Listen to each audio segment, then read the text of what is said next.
For G1 researching responsibilities, the main takeaways that I have on the PowerPoint, and this is how it's going to be for the rest of the numbers throughout the section, is the report itself will be conducted in a way that is up to par following state and federal ethic guidelines and laws. Research must remain confidential as to protect the identity of any participant. This will be outlined in the informed consent process, which is also required. And then when doing independent research without an IRB approval, they must follow state and federal guidelines for the good of the participants. Also seek out advice and consultation when deviating from standard practice to ensure the rights of every participant participating in the research. They are also responsible for the safety and welfare of the participants throughout the entire process of the research. This includes after the fact, when all the research is completed, if there were adverse effects to the participant. And then all of the responsibility throughout the process falls on the principal researcher. And then G2, they must obligate all rights of the participants. When a student or supervisee participates in research, it's made clear that whether they do or don't, this won't affect their standing with the counselor or the supervisor or possible teacher. Counselors take appropriate steps to protect clients from adverse conditions, like I previously stated, and participants must also be informed that this is a choice that they're embarking upon, and it's not required for them to actually participate if they don't feel comfortable doing so.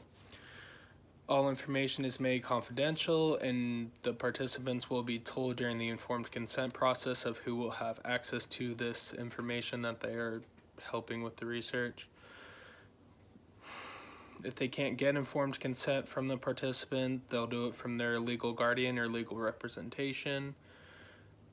After the data is collected, the researcher will go over why they collected the data, the purpose of the research, as to help the participant greater understand their role in the entire process. They make a plan to give this information over in case of death or retirement.